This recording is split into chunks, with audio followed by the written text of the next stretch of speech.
So guys, I'm here with another video. This is gonna be my first NFL type content on actual football stuff, not playing games and shit.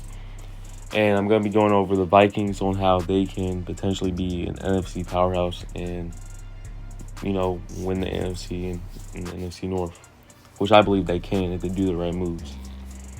So we're just gonna go over their team real quick while we're here. As of right now, the depth chart is looking like Kirk Cousins at quarterback. He's a top 12 quarterback in my opinion, borderline top 10. Dalvin Cook, borderline top 5. I just said wide receiver. Borderline top 5 running back. Debatably could be top 5. Depends on where you place him. Justin Jefferson, top 5 receiver. Adam Thielen's top 20 for sure. Definitely at a top 10 slot.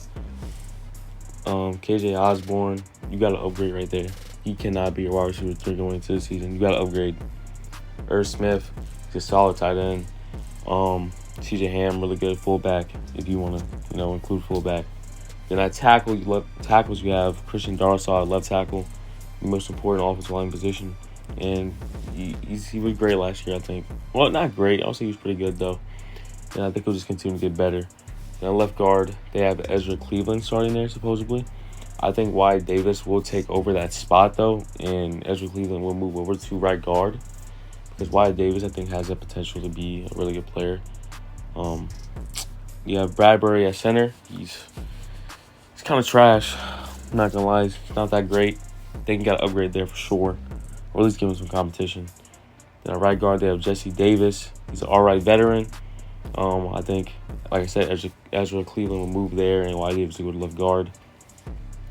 Then at right tackle, you have Brian O'Neill, who's a pretty good right tackle. Then in their defense, you're looking at edge, you have Danielle Hunter and Zary Smith. And if they both can stay healthy, that's going to be a top 5 pass rushing duo in the league easily.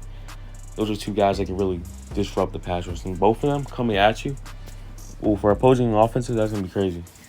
And then at nose tackle, you have Dalvin Thompson, who can stop the run. You already know this if you watch the Giants games. He can stop the run easily. Yeah. And then at defensive tackle, you have Harrison Smith, and I can't say that name. It's Jalen Twyman. I think Twyman's how you say it. I don't fucking know. He was a rookie last year. I think he also has potential, but we'll see. Harrison Phillips will be starting on Razzle right now. The linebacker, you have Eric Kendricks, who is a top 3 coverage linebacker in the league. No doubt about it. We have Jordan Hicks, who they just signed from the Cardinals, who is a really good leader in the locker room. The Cardinals are dumb as shit for letting him walk, and they could easily re-sign his ass back.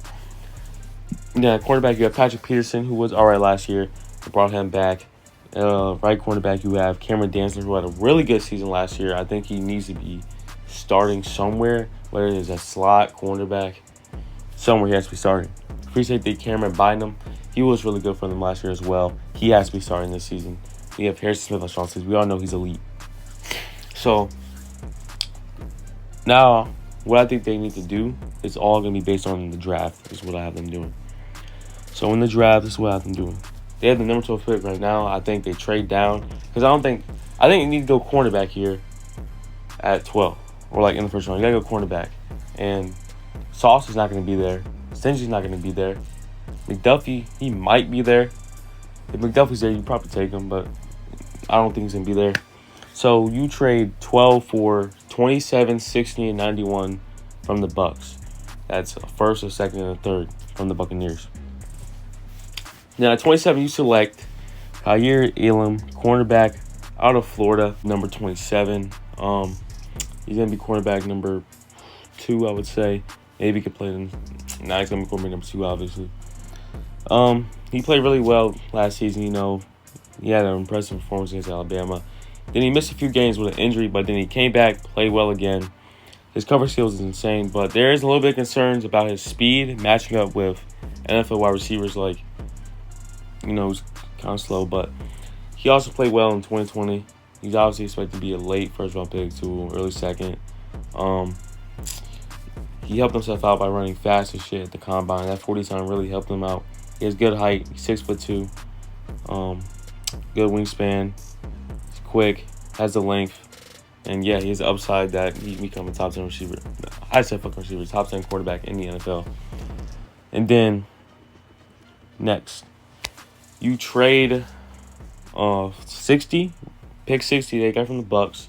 You trade 91, which you got from the Bucks, and you trade pick 192 to move up to 42 and select Jalen Pitzer out of Baylor, safety or cornerback, wherever you want to fucking play him. I think he played all. He played really well in 2021. I think he's a little bit overrated, but I think he can be a great player. He's very versatile, and you can put him at safety, cornerback, wherever you want to put him. He has some limitations in the NFL, just the fact that he's not that fast, which really hurts him. And he doesn't have a good height, good build. It's not that well.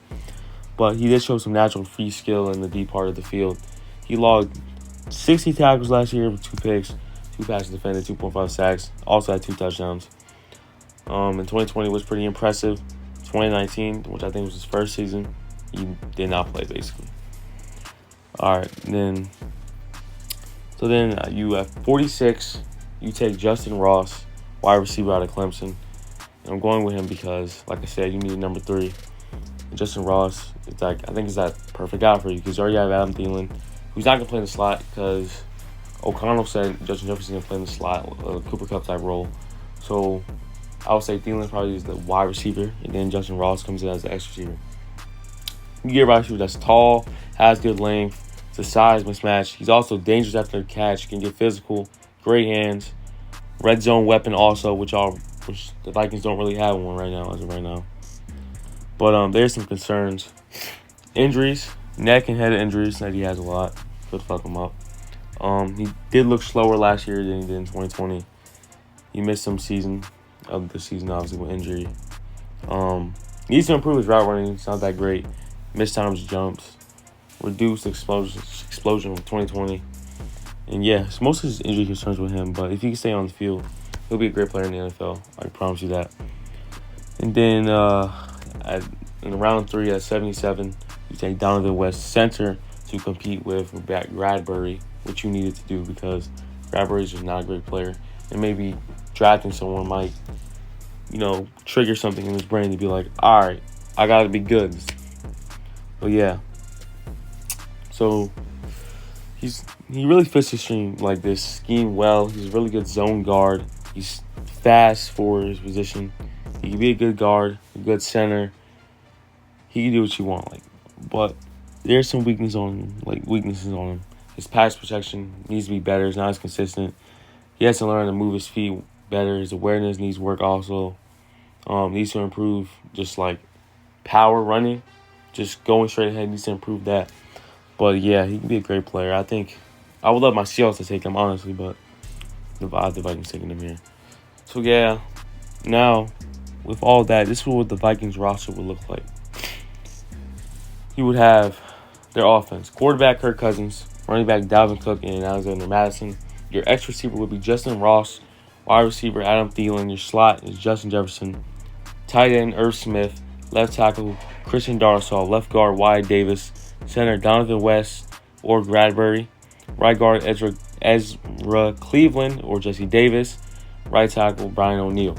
I think that's potentially be a top 5, top 10 offense right there. Easily top 10, probably top 5, with O'Connell as their their head coach. Then on defense, you have at edge Daniel Hunter and Zadarius Smith. Nose tackle Dalvin Thompson. Defensive tackle Harrison Smith and Taman. Linebacker Aaron Kendricks, Jordan Hicks. Cornerback, you have Patrick Pearson or Cameron Dantzler.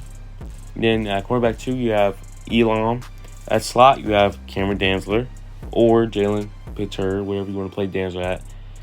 And then at free safety, you have Bynum or Pitzer. I can't say that fucking name. Pitzer or whatever the fuck that name is. If you want to play him at safety, you can play him there. Then Harrison Smith obviously is a strong safety. But I think that also can be a top 10 defense. I think this Vikings team really has a chance to be dangerous if they make the right moves. And if their O'Connell turns out to be a good hiring, they can be really dangerous. But we'll see how it works out. But yeah, I hope you guys enjoyed this video. I know it wasn't that great. It's my first ever one. I know it stuttered a little bit, but my bad. I'll try to control that shit. But yeah, talk to you guys later, man. See y'all.